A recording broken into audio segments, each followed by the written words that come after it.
Salutations, c'est Chibi, j'espère que vous allez bien. Merci de me rejoindre dans cette nouvelle vidéo.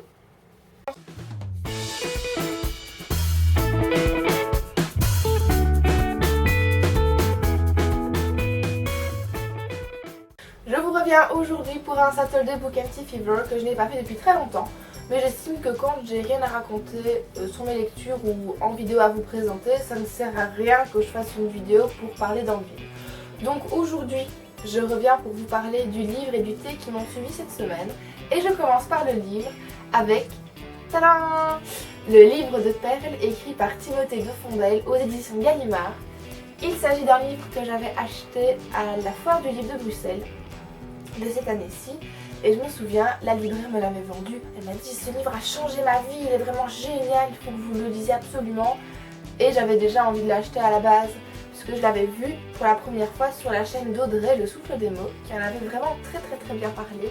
Et puis je l'ai vu sur les chaînes de plein d'autres booktubeurs qui en ont aussi parlé avec beaucoup de plaisir. Et ils avaient vraiment beaucoup aimé leur lecture. Du coup, voilà, je l'ai acheté. Et je suis en train de le lire, je ne l'ai pas encore fini, il me reste une soixantaine de pages je pense. Je suis à la page 243 et pour l'instant j'avoue que j'apprécie énormément ma lecture. Je dois dire aussi que ça faisait quelques jours que je peinais sur un livre en VO que j'ai momentanément interrompu parce que j'arrivais vraiment pas à rentrer dans les personnages, dans l'histoire et à m'attacher aux personnages. Rentrer dans les personnages. Enfin bref, j'ai fini par me dire que ça ne valait pas le coup de m'acharner sur une seule lecture et qu'il valait mieux que je commence un autre bouquin tout simplement. Et c'est celui-ci que j'ai choisi. Et donc c'est un livre que j'apprécie beaucoup pour le moment. Il s'agit de l'histoire d'un homme et d'une femme. Enfin bref. Déjà à ce moment-là, vous vous rendez compte que c'est difficile en fait de vous parler de ce livre. J'avais fait ce reproche intérieurement, ou peut-être pas seulement intérieurement, aux personnes chez qui je l'ai vu, parce qu'on avait très peu d'informations au moment où il le présentait, il ou elle le présentait. Et je me disais, mais pourquoi on n'a pas plus d'infos sur les personnages, ce qu'ils font dans la vie, l'histoire en elle-même, etc. Et c'est extrêmement difficile en fait de vous parler de ce livre sans dévoiler des détails de l'histoire.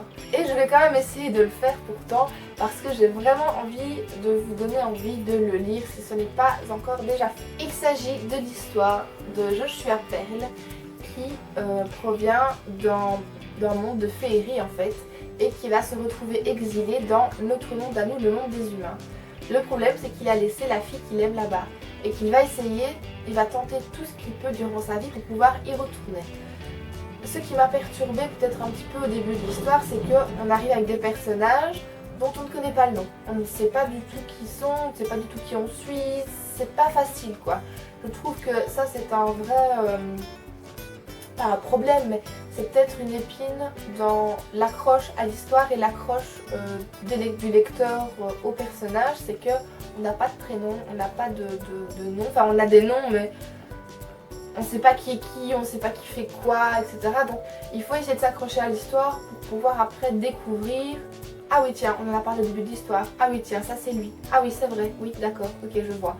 Et donc il faut avancer dans l'histoire pour bien situer chacun et le rôle que prend chaque personne dans la vie des auteurs, enfin des personnages principaux, donc des protagonistes. Et sinon, à partir de là, je trouve que ça roule comme sur des roulettes. Le style est fluide, le style est vraiment très bien écrit, je trouve. C'est un roman pour adolescents à la base et c'est pas compliqué, c'est facile à lire. Donc les scènes qu'on nous propose de vivre avec les personnages, les paysages, etc. ont l'air vraiment superbes et je trouve que c'est une très belle lecture pour l'instant. Je vais attendre quand même d'avoir terminé le bouquin pour en faire une chronique complète. Je la ferai peut-être pas sur le blog mais dans mon bilan lecture du mois d'avril. Mais en tout cas pour l'instant c'est vraiment une très belle découverte et je ne regrette pas du tout de l'avoir acheté. Passons maintenant au thé qui m'a suivi cette semaine. C'est un thé que j'avais acheté à Bruges lors de mon voyage City Trip avec mon copain durant les vacances de Pâques. Et donc du coup la marque en fait c'est une marque de Bruges qui s'appelle Javana. Et ici il est question, donc je ne sais pas si vous connaissez la marque question. C'est Javanna. Coffee, tea, since 49, donc depuis 1949. Et ici il s'agit d'un thé noir, plus particulièrement d'un Darjeeling avec de la rose, de la lavande, la fleur de lotus, du litchi et des fleurs de jasmin. Et je trouve qu'il est vraiment bon et il est très agréable, il sent vraiment super bon. Le seul petit bémol, c'est que quand on tombe sur une feuille et des fleurs de rose en fait, c'est que ça prend beaucoup de goût. Et donc j'essaye d'éviter, donc je les laisse dans le... ça tombe. Je les laisse dans la boîte et j'essaye d'éviter de les mettre dans les tasses uniques et plutôt dans les théières parce que sinon la rose prend tout son arôme et ça couvre l'arôme de toutes les autres plantes et ça ne me plaît pas beaucoup. Donc voilà, mais sinon je trouve que c'est un très bon thé. Si vous avez l'occasion de passer à Bruges, n'hésitez pas à aller voir cette maison de thé. J'ai aussi acheté un infuseur de thé en forme de reine. Et je le trouve trop mignon, et je l'adore, il est super pratique, en plus il est méga facile à nettoyer. Donc si vous trouvez un infuseur dans ce style là, foncez parce qu'en plus ils sont vraiment super chouettes. Je vais vous mettre des photos quelque part. Et voilà, c'est tout pour cette vidéo, j'espère qu'elle vous aura plu. Dites pas dans les commentaires ce que vous avez lu et ce que vous avez bu cette semaine, ça m'intéresse toujours. D'ici la prochaine vidéo qui sera très certainement le bilan lecture du mois d'avril, je vous fais plein de gros bisous et je vous dis à la prochaine. Salut!